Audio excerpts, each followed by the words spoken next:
Hi, I'm Nat T, and I'm here today to talk about hyperspeed and how we're creating smarter EVs for the newer generation. What you see on the screen right now is an electric moped called the CR5. CR5 stands for Cafe Racer 5000 watts. And before I get into how the CR5 works, I'll talk about what market conditions we see right now, what problems people have with today's current product offerings, and finally, how the CR5 addresses those problems. So what do I mean by today's newer generation? Well, what we're talking about are people in their early 20s to early 30s, or in other words, Gen Z to the tail end of the millennials. And when we analyze this demographic, what we're finding is that they have low spending power. They have jobs, but those jobs are not paying nearly enough. And they also tend to be saddled with student debt.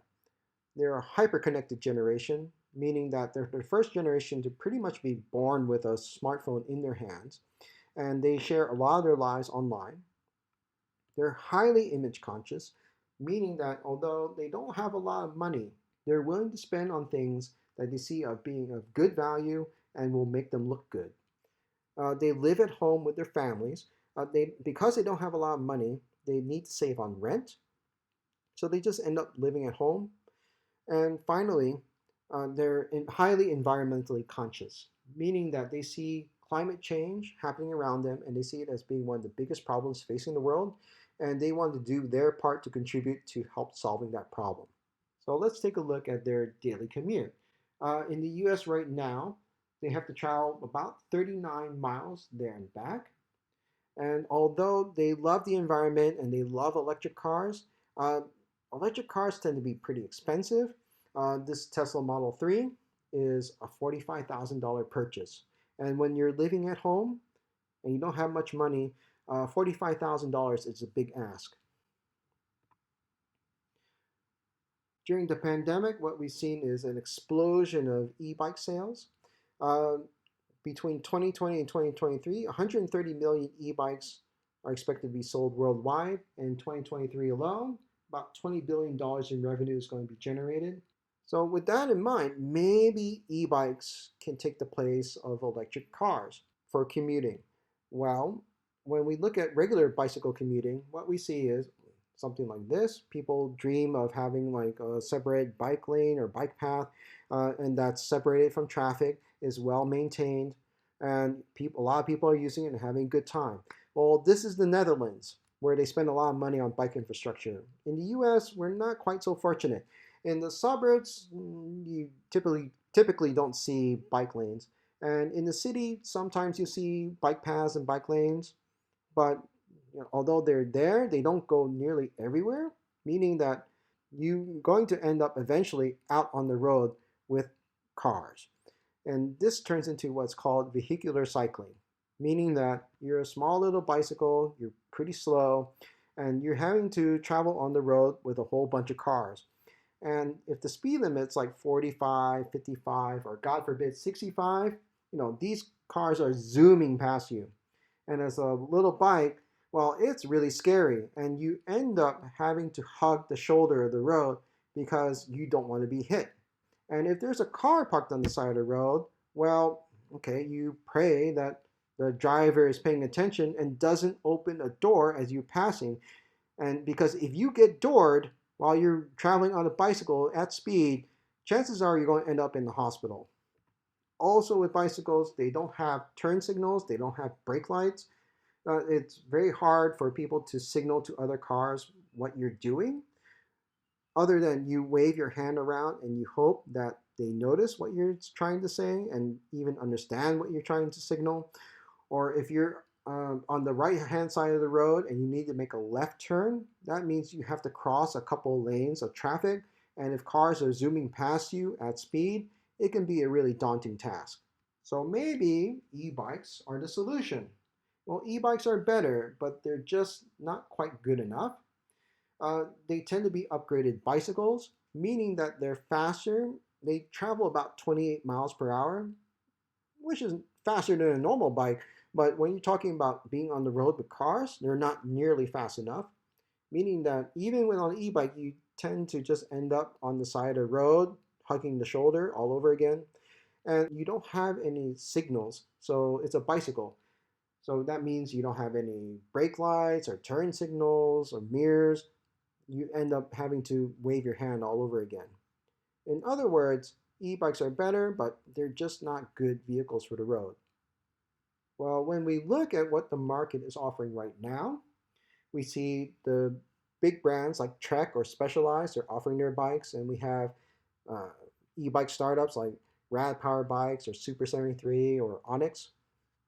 And when we look at what this generation is doing with these bikes, well, they post a lot online. So we poured over hundreds of hours of how people are using their bikes, what bikes they're riding, seeing what group rides they're doing, seeing all the reviews that they generate. And what we found is that when it comes to these bikes, the big brands like Trek, who are offering $4,500 bikes, or Specialized, which is more like $6,000, $7,000, people are saying online that, man, these bikes are a ripoff because they're expensive and they're slow. So these bikes are not really even in consideration for this generation, which leaves other bikes like Rad Power Bikes, Super 73, or Onyx.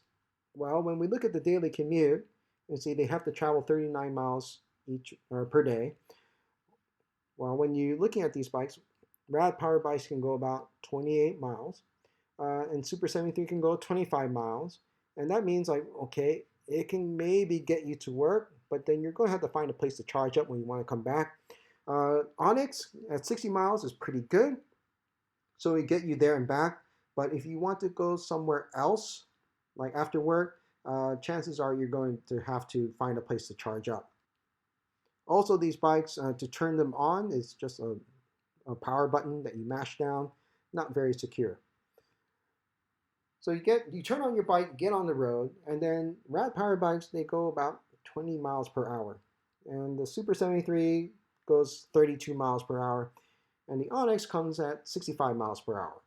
Well, when you're on the road at 45, 55, 65 speed limits, Rad Power bikes and the Super 73, they're just too slow. And you just end up hugging the side of the road all over again. And again, these are upgraded bicycles, so they don't have turn signals, they don't have brake lights, they don't have horns or mirrors. So you have no way to signal to other vehicles on the road what your intentions are. Not ideal. Then you arrive at your destination, and you end up having to use a bicycle lock to lock up your bike, which is terrifying because let's face facts. The U.S. there's bike theft is rampant. So every 30 seconds in the U.S. there's a bike that's stolen, and that means roughly 2 million bikes are stolen per year. So you get to your destination, you lock up your bike, you go inside, you're going to do some work or maybe have some coffee or chit chat with your friends. Then a bike thief can come up, and these days they're armed with battery powered angle grinders, and within 180 seconds, they can cut through that lock and it's gone. Your bike is gone. The Onyx fares a little bit better because it has an alarm system. And if the thief has no shame, even if the alarm is going off, and let's face it, some thieves don't have any shame, there's nothing to prevent them once they get through that lock from hopping on your bike and just pedaling away, and your bike is gone. So what that means, when you get up to your destination, you lock up your bike, and most likely you're going to use multiple locks because you want to deter thieves as much as possible from taking your ride. But then that brings up a whole new problem of how do you charge up your bike? Well, all these bikes, they come with a power brick, similar to what you see on your laptop computer. What that means is you're going to plug in this power brick into your bike, and then you have to go find an outlet somewhere. Well, okay, outside, most likely you're not going to find a power outlet. So you have to bring your bike inside, but most places are not going to let you bring your bike inside, or maybe you can try to find a really, really, really long extension cord. Well, good luck with that. Some brands, they offer a removable battery, so you can bring your battery inside to charge up. But to do that, that means they have to make the battery small enough and light enough to make it convenient to bring with you. And if it's small and light, that also means it doesn't have much capacity, which hurts your range. And that might also explain why the Super 73 has the lowest range of all the bikes of 25 miles. so not great. And when it comes to the Onyx, which has 60 miles of range, well, to charge up the Onyx bike, you literally have to take the bike apart. You have to remove the panels to take the battery out to charge it with your power brick. There's no way for you to do onboard charging for the Onyx. Definitely no good. So when we take into consideration, like you have to use these bike locks, you have a hard time charging it, you have to bring a power brick around with you. Bike theft is rampant in the US. You have to share the road with cars, and the cars are zooming past you at up to 65 miles per hour. That means that these bikes in the market right now are not a good vehicle replacement. So with these factors in mind, this is why we invented this Hyperspd CR5. At $4,500, it's priced aggressively for the market, and it has the performance to keep up with the road, and also provides additional features that make it better than the other bikes in its category. So what do we mean by that? When we first developed the CR5, the first thing that we did was to create a computer control system, which allows us to put a bevy of smart features into the bike. For example, when you walk up to the bike, it has Bluetooth chips on board that communicates with your phone and can detect when you walk up, and when you get within 2 meters of the bike, it turns on the fingerprint ID system. So we incorporated a biometric fingerprint sensor that allows you to turn on and off the bike. And this is way better than on switch and even better than a keyed ignition system. It's the same technology that we see in cell phones. And then once you get onto the road, the bike is a proper vehicle. It can travel up to 65 miles per hour. It has mirrors, it has brake lights, it has turn signals, it has horns. It can communicate with the drivers around you. And with 60 miles of range, it can easily get you to work and back. Well, if you need to charge up though, it makes it very easy because we have an onboard charger that you can go up to any electric vehicle charging station and just plug in your bike to top up the battery. And when you leave your bike unattended, it activates the alarm suite, meaning that you can go inside, you can do your work, you have your coffee or chat with your friends, and even if a bike thief comes up, chances are it'll be okay because we have an eSIM on board that uploads all the data to the cloud. We have a GPS chip on board, we have an alarm system, and we also have an electric wheel immobilizer that turns the wheel into an anchor in the event of someone trying to move your bike. So when someone tries to mess with your bike, it alerts you to an event. It has real-time GPS tracking so you can see where your bike is at all times. You can share the location with law enforcement if someone does manage to steal your bike. And also, this is a subscription-based service, meaning that the users will have to pay a little bit of a monthly fee in order to enable all these security features, but we think that users will see it as well worth it. Additionally, in the future, what we're going to add is video streaming and two-way communication, similar to what we see in video doorbells, meaning that if someone messes with your bike, you can see them in real time on your phone, and you can talk with them as well if need be. Additionally, we can enable people to share their rides with their family or friends, meaning that through the app, you can send a virtual key pass to someone so they can use your bike. If they're not very experienced riders, you can even dial down the speed and the throttle response so that it makes it more beginner friendly. Through the app, you can manage the access, who can use it and who can't, what days they can use it, what times they can use it. You can even put in a geofence so they can't leave a certain geographic area. And finally, of course, you can track your bike through the app. So you can see if they borrow it, where they are. So that's the Hyperspd CR5. It's our first offering in the electric vehicle space. We plan to also move into electric motorcycles and electric cars. But to prove to you that this is not just a pretty picture, we also take the bike and we do extensive testing on the road. So this is a real working bike. You can see here we're out on the open road.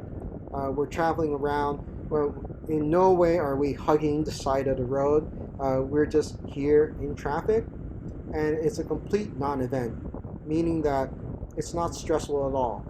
We have the power to keep up with traffic. If we need to, we can twist the throttle, pass through some hazards, and we're okay. We have mirrors, so if we need to change lanes, we're okay. Uh, so when we have the Hyperspd CR5, it's just an easy road going experience. And that's what the CR5 looks like.